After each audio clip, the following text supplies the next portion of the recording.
All right, welcome to Module 2. So, in the last module, we discussed brain nutrition.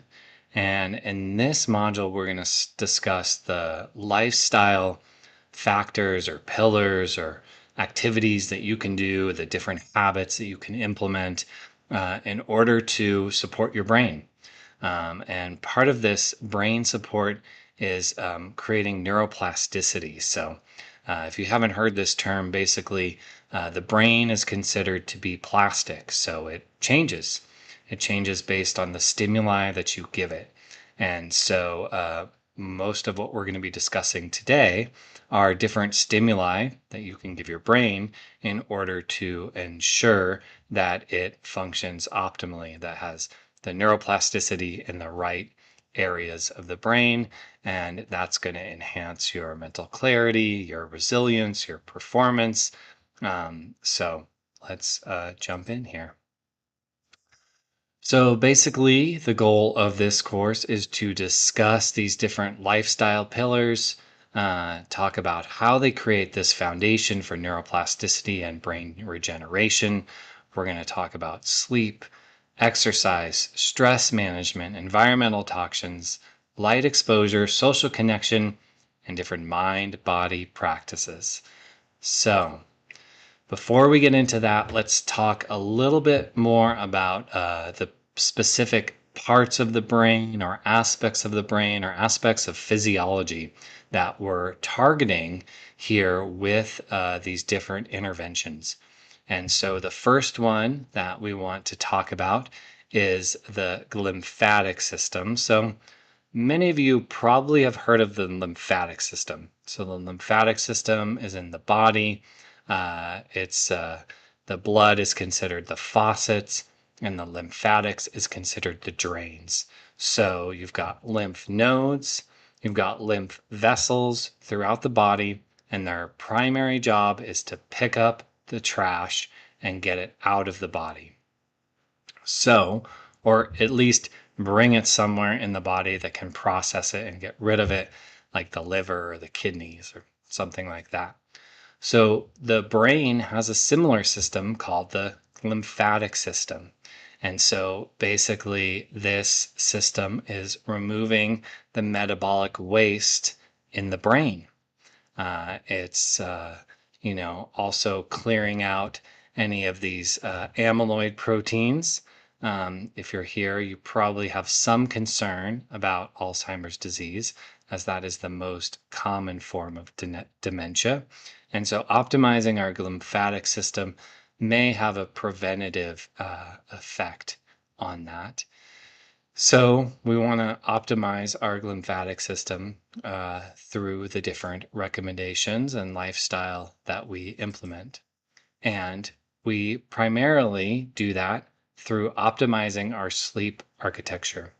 So let's talk a little bit about the different stages of sleep. This is not going to be an in-depth look, but it's important to know these stages. So you've got different sleep cycles. They can vary in time from 15 minutes to 90 minutes.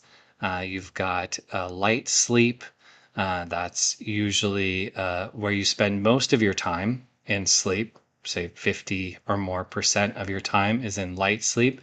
Then we have deep sleep. So this is the most restorative phase of sleep, especially for brain detoxification, memory consolidation. You want to ensure that you're having adequate amount of deep sleep in your night, at least 15%. REM sleep is where you're often dreaming, so you may be doing some emotional processing. It may enhance your creativity. It may help you with integration of things that you're learning. And so, again, that's about 15% of your sleep, sometimes more. And so you want to ensure that you're spending plenty of time in these stages. There's a fair amount of wearables that you can use. The Apple Watch, Whoop, Aura, 8 Sleep, different things that can tell you exactly the amount of time that you're spending in each of these sleep stages. it may be beneficial to do that for a month or a year to get that information, just to make sure that you're consistently having the right sleep architecture. But regardless of that, even if you don't have the data, there's lots of lifestyle things that we can do in order to optimize our sleep architecture. One is blue light exposure. So most screens emit blue light. And unless you're wearing blue light blocking glasses or something like that, exposing yourself to those screens can mess with your circadian rhythm, especially later at night. So the general recommendation is no blue screens 1 to 2 hours before bed. Caffeine timing. Some people tolerate caffeine fine, and it's best to not have any afternoon caffeine if you tolerate it well, because that can definitely affect your sleep architecture. So this lymphatic system we talked about how the lymphatic system is cleaning out the body. The lymphatic is cleaning out the brain.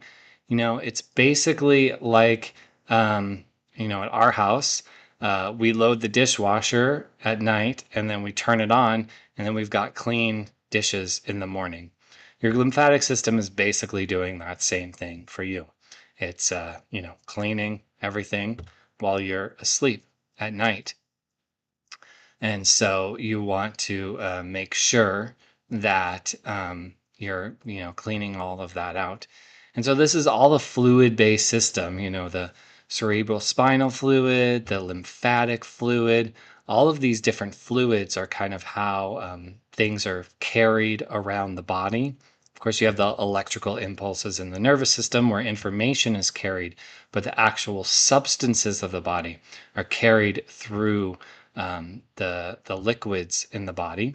And so when it comes to the brain, the entire brain and spinal cord is bathed in cerebral spinal fluid. And so that cerebral spinal fluid is then connected to the arteries and the veins of the vascular system, and then you have the lymphatic vessels. So all of these different fluids have different things that they're doing. The arteries are bringing oxygen to the brain. The veins are bringing blood back to the heart. The lymphatic system is clearing everything out. The cerebral spinal fluid is has a lot of substances that are supporting the overall health of the brain. And so you want those all work properly. And the place where things often go wrong is when the lymphatic system is not working because you're not sleeping enough. And then things start to back up and your mental clarity starts to go down. So another way that we can support the brain is through exercise. Exercise is an excellent way to support brain health.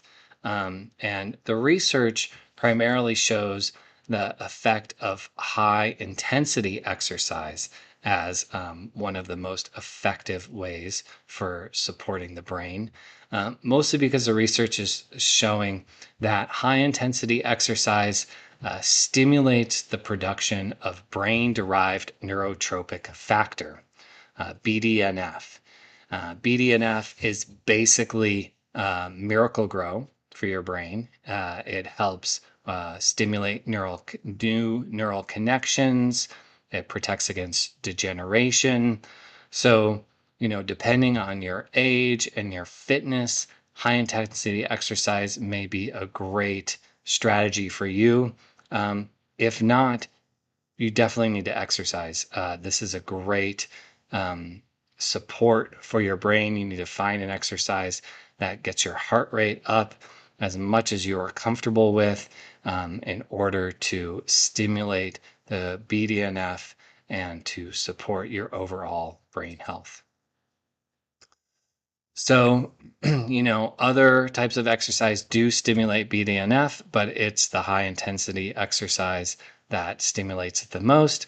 And so the high intensity exercise is basically when your heart is in zone, I would say zone 3 or 4.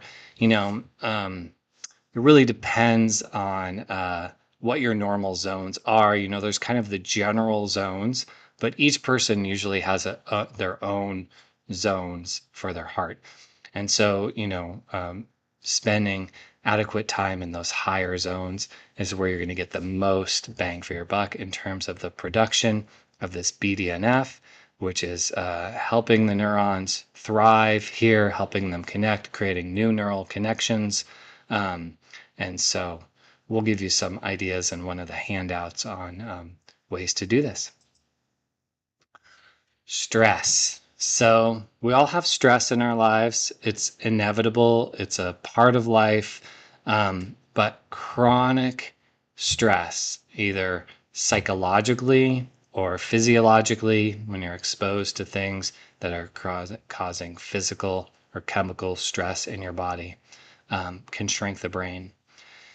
And the hippocampus is where we consolidate a lot of memory. It's a memory recall area of the brain. It helps with memory and learning and also circadian rhythms.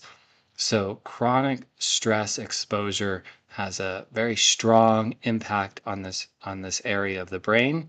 So you want to ensure that your stress is not chronic, that you're having episodes of stress that you get through and then, move on to a more relaxing time and then go back to stress so that your brain can fully recover from that. So, how the stress affects your brain is through what's called glucocorticoid damage. So, basically, glucocorticoids are basically like adrenaline that your body secretes or cortisol that your body secretes in order to help you deal with stress. And when your body is constantly secreting these glucocorticoids, there becomes an imbalance between your stress and your sex hormones. And you have way more stress hormones and less of the sex hormones that help your body thrive. And so you want to stop that cycle if you can. There's also a disruption in the autonomic nervous system. We introduced this in module 1. You have the sympathetic fight or flight and the parasympathetic rest and digest nervous systems. And you actually want more time in parasympathetic and less time in sympathetic. And many of us in the modern age are spending most of our time in sympathetic and not parasympathetic. So we want to reestablish more balance in there and shift more of our time to the parasympathetic. And then there can be inflammation throughout the entire body, but especially in the brain. So I mentioned interleukin 6. This is a key inflammatory cytokine that can get kind of stuck. Your body can get stuck kind of producing this interleukin 6, and that can lead to chronic inflammation and brain fog and fatigue. And so we also want to create a lifestyle that stops that chronic production of these inflammatory cytokines. So another thing you want to be aware of, and we're going to talk about some solutions to all of these things at the end of this course, is environmental toxins. So this could be taking your clothes to the dry cleaner. This could be smoke in the atmosphere. This could be mold in your home. This could be the glyphosate, pesticide, and herbicide on your food. All of these are environmental toxins that you want to minimize your exposure to, because the more you're exposed to them, the harder the lymphatic system has to work. And, sometimes it exceeds the capacity of that system. And that's often when you start to have symptoms of brain fog or fatigue or lack of mental clarity, whatever it may be. So, minimizing your exposure to these toxins is very important. So, some ideas for minimizing your exposure are using HEPA filters or having plenty of plants, indoor plants. All of those purify the air, using a filtration system, maybe a reverse osmosis filter for your drinking water or for your shower water, one of those carbon filters, replacing household cleaners with non-toxic ones. These are simple interventions you can do, eating organic food. All of these are interventions that you can do to reduce your toxic exposure. So let's talk about circadian rhythms. Circadian rhythms, your body goes through different kind of hormonal cycles and rhythms throughout the day and the night. And when the way that you're living is in sync with those rhythms, oftentimes that maximizes your energy and your mental clarity. And when you're out of sync, then you tend to have more brain fog and less energy. And a lot of this has to do with light exposure. And so when you get adequate light exposure and the right kind of light at the right time, then you are able to produce the hormones that help you get through your day. So for example, your cortisol should spike in the morning when you're waking up, giving you lots of energy to start your day with. And cortisol is stimulated by blue light. So especially if you're able to wake up, not all of us are, when the sun is out, that can help. And then when the sun is down, then your body starts to produce more melatonin. But of course, if you're staring at a screen that's emitting blue light, your body might not get the message. It might think the sun is still up. And so it won't produce that melatonin to help you sleep. So there's a different lifestyle factors that we can do to support our body being in sync with these circadian rhythms so that we're not accelerating the aging process and cognitive decline. So here are some examples of what you can do, ensuring that you're getting exposure to morning light, minimizing the amount of blue light that you're exposed to through screens and lights in your house at night. And you can utilize this blue light to help your mood or help your alertness earlier in the day. So some people use specific lights that emit blue light, or they change their lighting so that it's more natural lighting. There's lots of different possible interventions, but the primary thing that we're focused on here is getting natural light in the morning and minimizing unnatural light at night. Let's also talk a little bit about social connection, community and connection, and being around people that you care about are good for your brain. They're good for everything, but really good for your brain. So you want to really support those relationships and make sure that you're spending time with others, because that's going to support your overall brain health. And a few ways that this happens is through the mirror neuron system. So especially if you're hanging out with people who are high energy, optimistic, kind, generous, empathetic, you're going to mirror those qualities and you're going to express more of those qualities yourself, especially while you're around those people, but even afterwards. And then having a support system when you do experience stress is extremely important. That's going to help you get through those stressful times of life that are inevitable. None of us can avoid the certain stressors that we're going to be experiencing. So having a really strong support system can help you get through that. And loneliness is bad for the brain. It can facilitate neurodegeneration. It can facilitate cognitive decline. So interacting with people is key. So there's also some inner practices that you might want to incorporate into your lifestyle, meditation or mindfulness, breathing practices. All of these can be really helpful. And I think the way that they're helpful is they just help you shift your perspective. So, there is no consensual reality. We all experience things differently. When there's a crime, they have these kind of eyewitness accounts, and they find that, the five different people that all experience the same crime all see things completely differently based on their perspective. And so mindfulness and meditation helps you to change your perspective and to augment your perspective to one of more optimism, one of more gratitude, and just to really have some control around how you perceive things and how you interpret things and what you believe about things in a way that hopefully serves you better and helps you instead of hurts you.